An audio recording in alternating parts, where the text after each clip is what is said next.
नमस्कार दोस्तों, गौरंग शाह बात कर रहा हूँ जियोजित फाइनेंशियल सर्विसेज से। और बाजार इस हफ्ते का ब्यौरा लेकर के आपके सामने उपस्थित हूँ। आज सोमवार की सुबह करीबन 11 सवा 11 का समय हो रहा है और बाजार में जो शुरुआत में हमने बढ़त देखी थी वो पूर्ण रूप से हमने गंवा दी है और बाजार अब लाल रंग में कामकाज कर रहा है नीचे की तरफ के दायरे में। आगे बढ़ने से पहले आपको स्तर बता देता हूँ। सेंसेक्स, निफ्टी बैंक, रुपया डॉलर और कच्चे तेल का। सेंसेक्स 140 पॉइंट की गिरावट के साथ कामकाज कर रहा है। 65,260 का स्तर है सेंसेक्स का।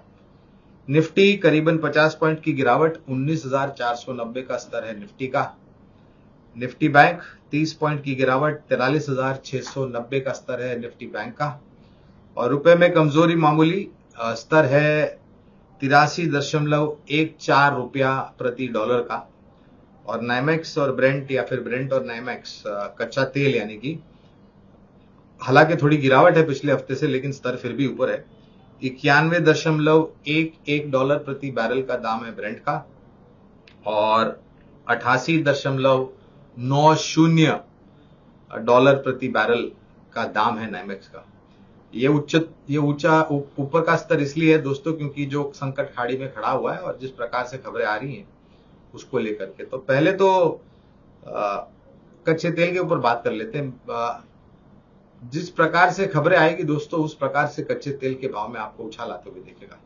और अगर खबर निर्णायक तरीके से थोड़ी बहुत सकारात्मक हुई, समझदारी और बुद्धिमत्ता डिप्लोमेटिक चैनल के द्वारा अगर कुछ समस्या का हल ढूंढा गया जो खाड़ी में परिस्थिति उसको लेकर के, तो शायद कच्चे तेल में उबाल में जो आया है वो नीचे आ सकता है। लेकिन फिलहाल ऐसा कोई आसार नजर नहीं आते। तो कच्चा तेल दोस्तों शायद खबरों के आधार पर ऊपर नीचे के तरफ के दायरे आपको दिखाएगा। लेकिन अगर बाकी पड़ोसी देश इस संकट में कूद पड़ते, खास करके ईरान, तो शायद परिस्थिति थोड़ी बहुत कच्चे तेल को लेकर के गंभीर हो सकती है। ऊपर के तरफ के दाम देख सकते हैं और ये ऊपर तरफ के दायरे सिर्फ कच्चे तेल में नहीं होंगे, सोने और चांदी में भी आप थोड़े बहुत उछाल आते हुए देखेंगे ऊपर की तरफ, जो कि हमने पहले भी देखे हैं। 56,500 का स्तर था सोने का 10 ग्राम का, वो जाकर के 60,000 के पास पार चला गया, 60,500 के पार चला गया कुछ ही दिनों में।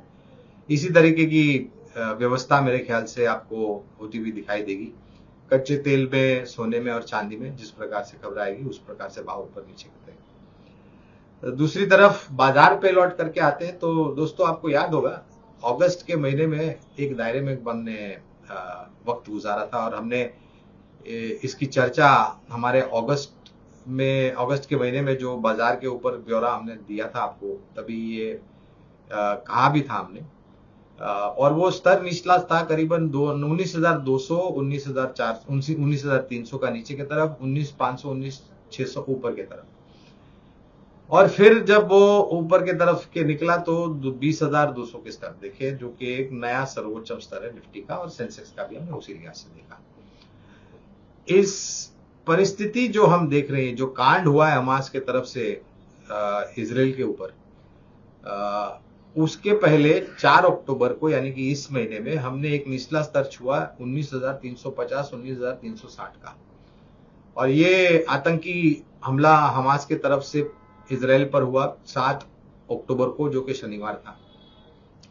उसके बाद सोमवार को जब हम लौट करके आए तो हमने वो जो 4 अक्टूबर का निचला स्तर हमने बनाया था वो तोड़ा नहीं है और अब तक वो स्तर हमने नहीं तोड़ा है, जो था 19,350, 19,360 का।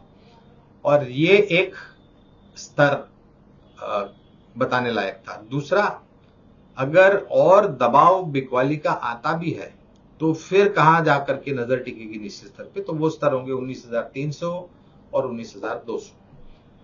और अगस्त के महीने में भी ये स्तर बरकरार थे। कई बार हमने निचले स्तर पर जाकर के ऊपर की तरफ के दायरे देखे। कहने का तात्पर्य ये है दोस्तों कि हम शायद निचले स्तर के बहुत करीब कामकाज कर रहे हैं।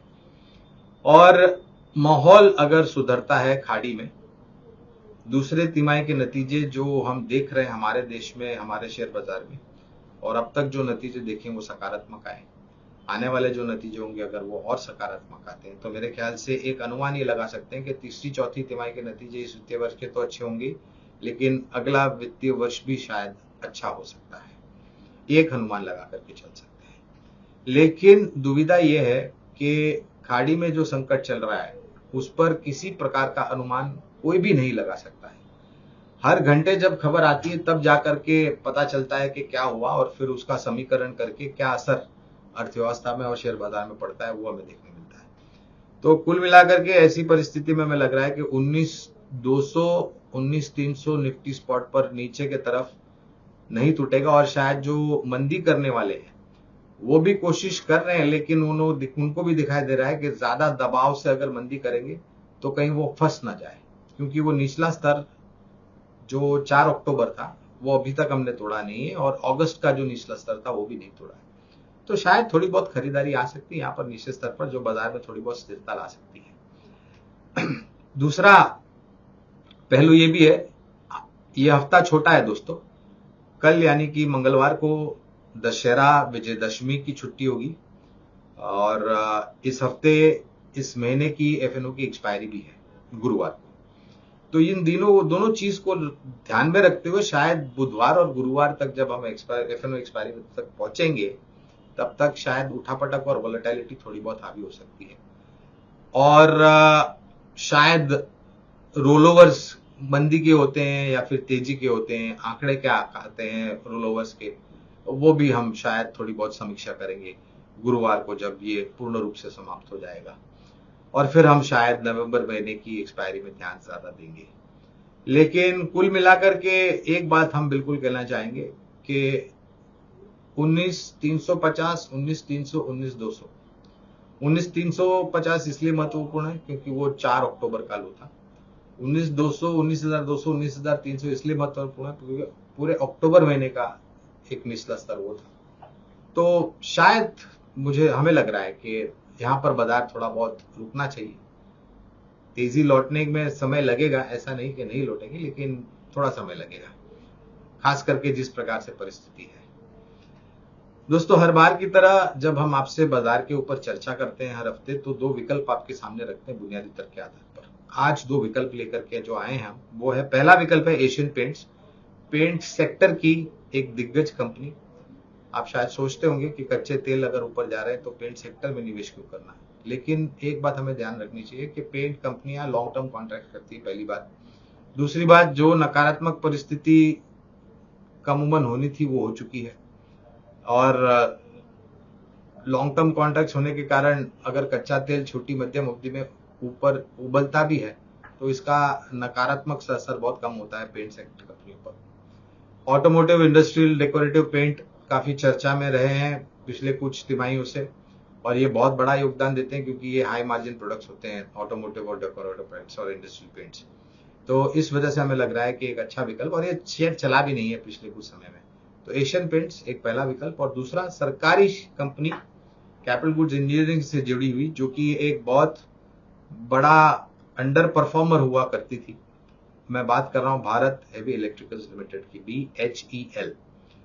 न तो ऑर्डर बुक की एग्जीक्यूशन की जो रन रेट है वो तीव्र हुई है, लेकिन जो नतीजों में सुधार हुआ है वो भी काफी अच्छा हुआ है।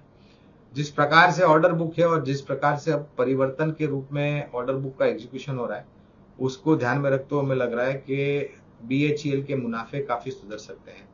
और इस नाम का जिक्र हमने पहले भी किया था और ये हम फिर से इसलिए कर रहे हैं क्योंकि हमने जो लक्ष्यांक निर्धारित किए थे BHEL पर, उसको हमने ऊपर की तरफ साथ दिया है और हमें लग रहा है कि एक अच्छा मौका है इन दोनों कंपनियों में निवेश करने के लिए।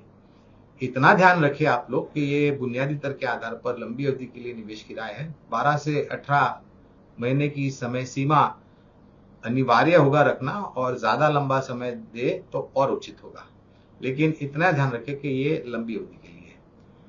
दूसरी बात यह है कि पूरी ताकत लगा करके एक साथ निवेश न कीजिए, शुरुआत कीजिए और जब गिरावट आपको मिलती है तो आप उसमें और जुड़ते जाएं। मेरी वाणी को यहीं पर विराम देता हूं दोस्तों, और आप सभी से आज्ञा लूंगा।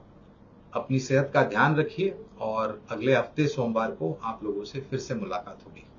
बहुत बहुत धन्यवाद।